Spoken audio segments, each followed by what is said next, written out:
Every case has a story, every victim had a life, and every truth deserves to be told with care. I'm a true crime researcher, storyteller, and advocate for truth.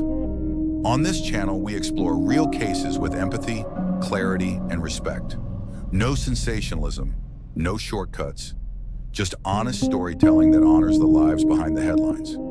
If you believe in justice, compassion, and the power of truth, you're in the right place.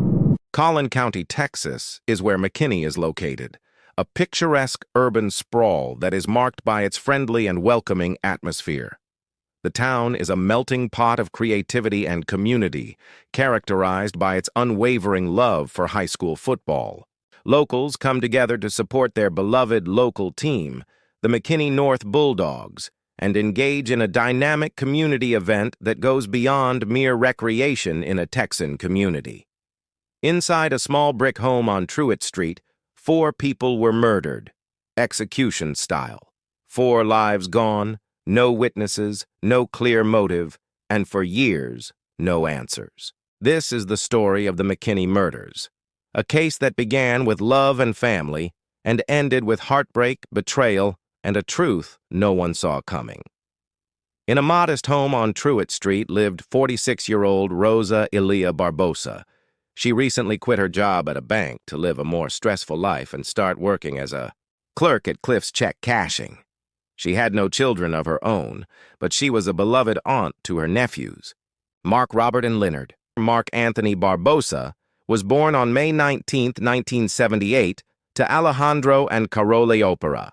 Mark's dream of being a football prodigy was inconclusive due to a serious injury sustained on the field, leaving him unable to walk and confined to a wheelchair.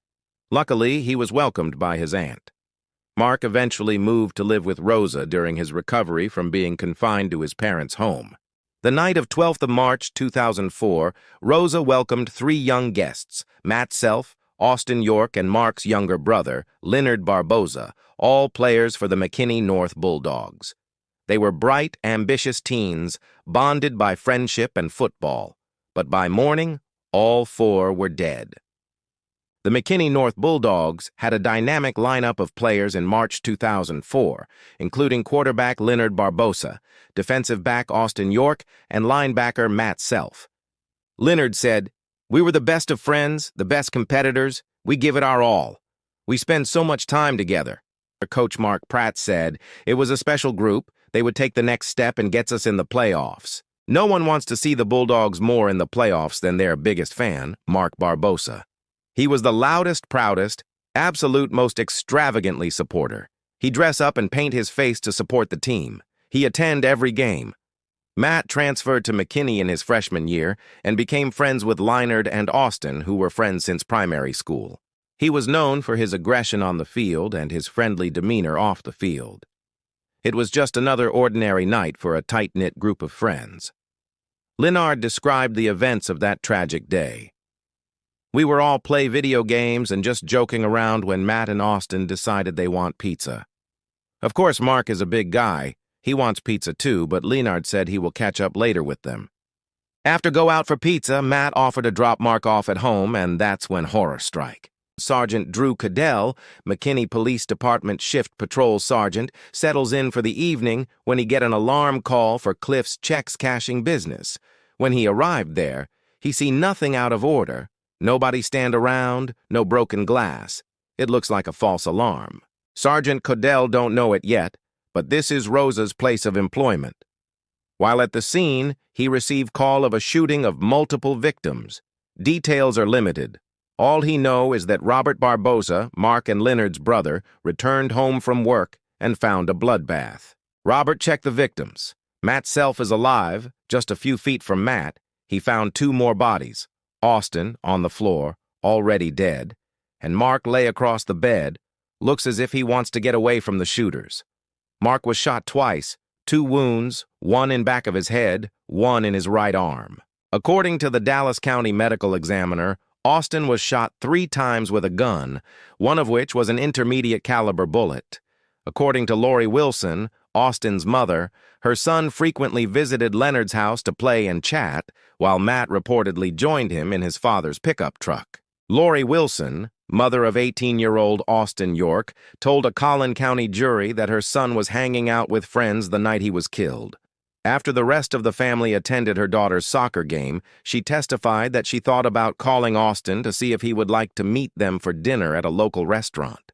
But she never made the call to the McKinney North High School Junior. If she had, it might have kept him from going to the Truett Street home where he and 3 others were killed in a failed robbery plot.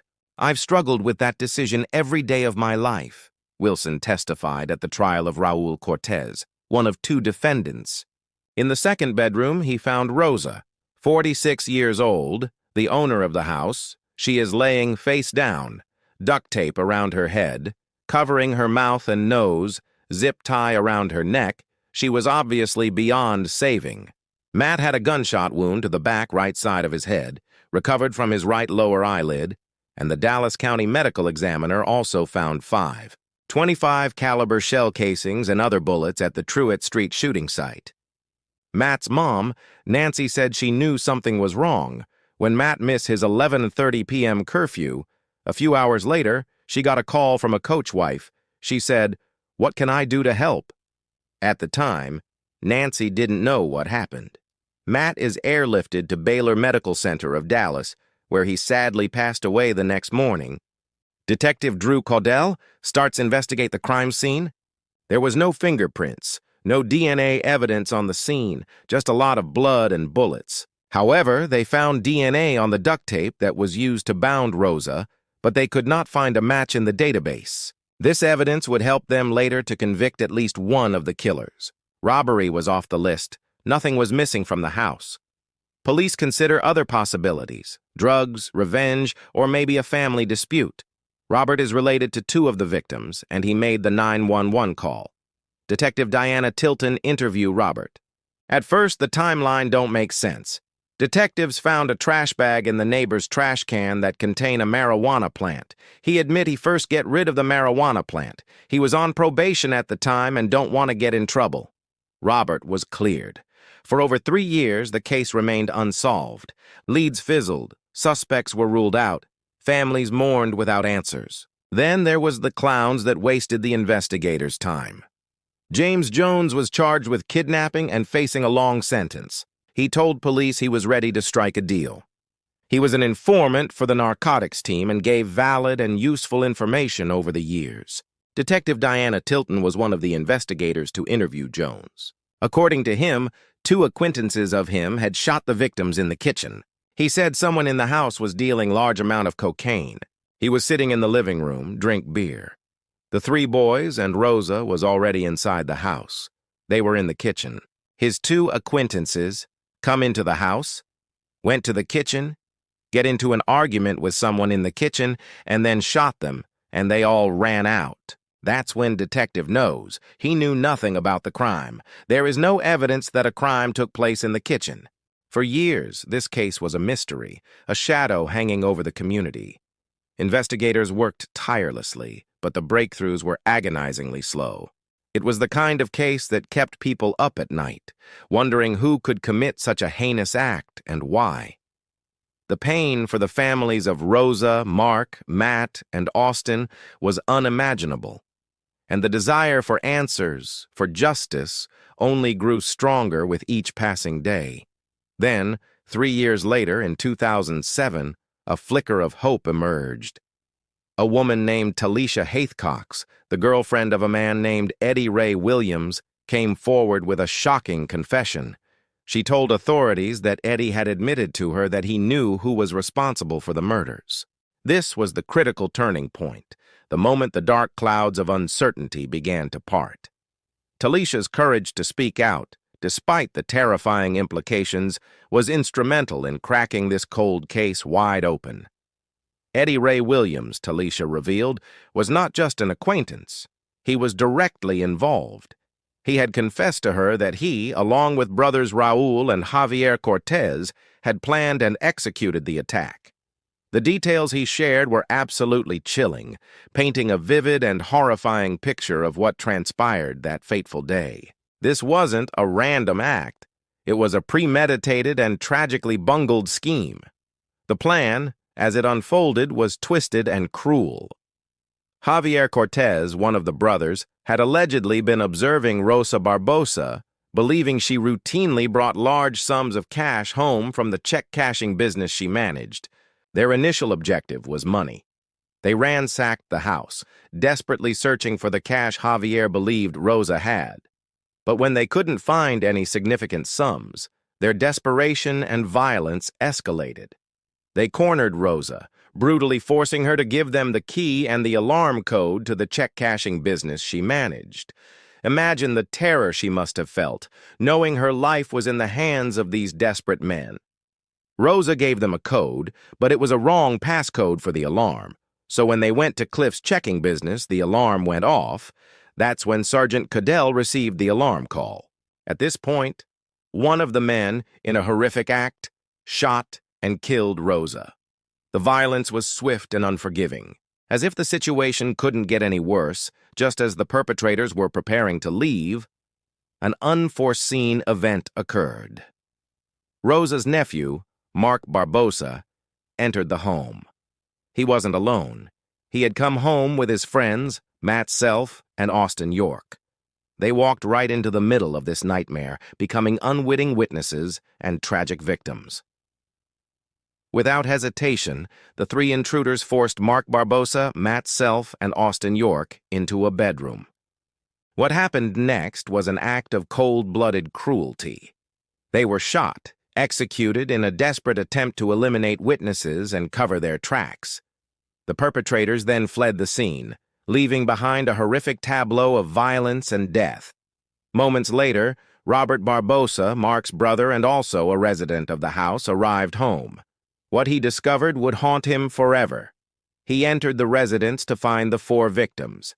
Amidst the unspeakable tragedy, he found Matt Self still clinging to life. Matt was rushed to the hospital with a glimmer of hope, but despite the best efforts of medical professionals, he succumbed to his injuries the following day, turning this horrific crime into a quadruple murder.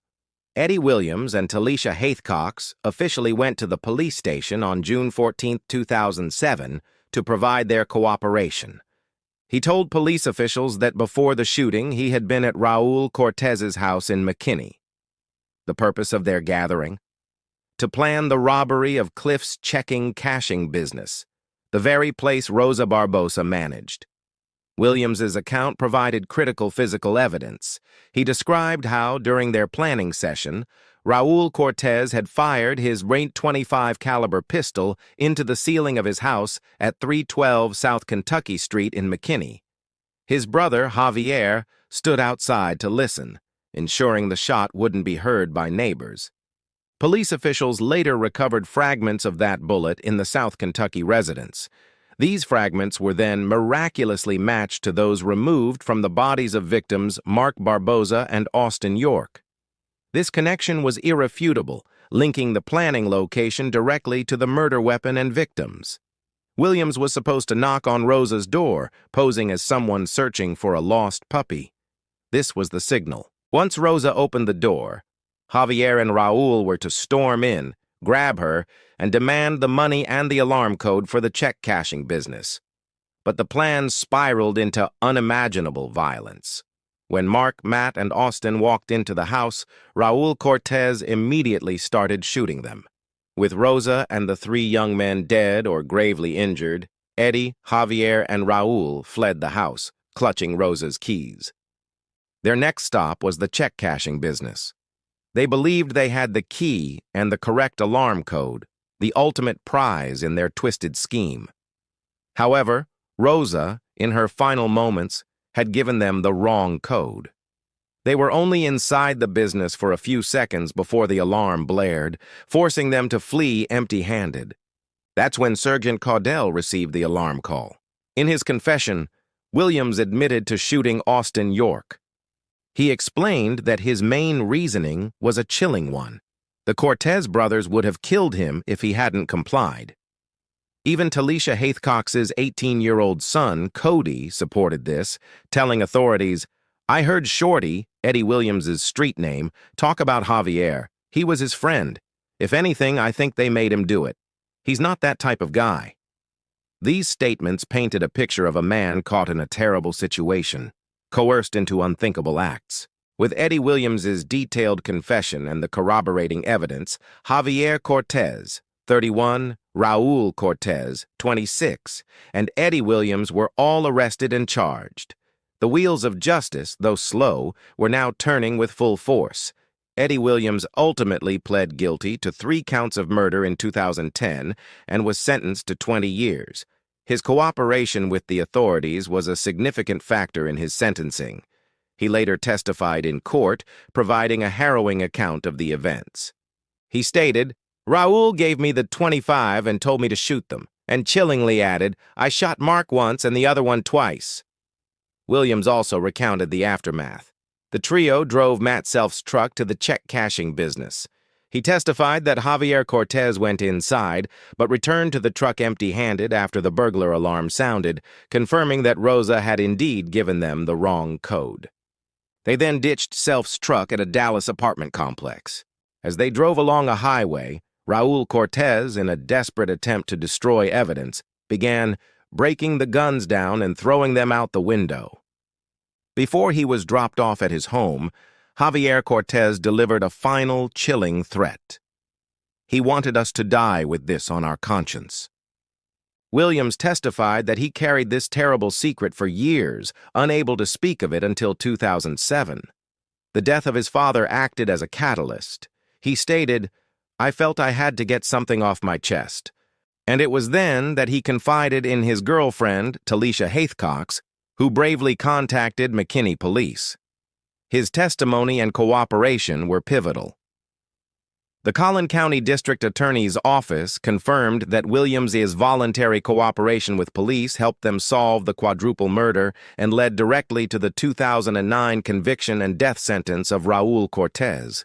Williams' punishment was lighter because of his cooperation and history of mental disabilities. Authorities stated he neither planned nor directed the killings. Raul Cortez, the alleged mastermind and primary shooter, was convicted on January 29, 2009 of capital murder and received a death sentence. He appealed his death sentence to the Texas Supreme Court, but it was rejected in 2011. He then appealed all the way to the U.S. Supreme Court, but that too was rejected in 2017. As of 2023, a date for his execution is still pending. Javier Cortez's path to justice took a different turn. While multiple guns were found in his home, none were definitively connected to the crime. He eventually pled guilty to federal weapons charges and was sentenced to 4 years in prison. The meticulous work of McKinney Police Detective Joe Arp proved crucial in linking Raul Cortez directly to the crime scene. Detective Arp gathered DNA evidence, specifically a cigarette butt from where Cortez worked in Florida, and matched it to DNA found on latex glove pieces and duct tape left behind at the Barbosa residence. This scientific evidence solidified the case against Raul Cortez. This case is a stark reminder of the devastating consequences of violence and greed, but also a testament to the perseverance of law enforcement and the courage of individuals like Talisha Haithcox and Eddie Williams, whose confessions brought vital information to light. For the families of Rosa and Mark Barbosa, Matt Self, and Austin York, the justice, while hard-won, brought some measure of closure. A scholarship fund was even raised in the names of the victims, ensuring their memory lives on in a positive way. It's truly a story that highlights the incredible dedication of detectives and prosecutors who piece together fragments of evidence to paint a full picture, ensuring that even after years, justice can prevail. On the porch where Rosa once welcomed family and friends, 2 simple plates now mark a sacred space. One bears her name, the other, her nephew's. Together, they speak of lives cut short and love that endures. Neighbors pass by and slow their steps. Some leave notes, others whisper prayers. The porch has become a place of pilgrimage, for grief, for healing, for remembrance. Thank you so much for joining me today for this deep dive into a truly unforgettable case. If you found this discussion insightful, please hit that like button, subscribe to the channel for more true crime content, and share your thoughts in the comments below. Your support means the world, and I appreciate you being here. Stay safe, and I'll see you in the next video.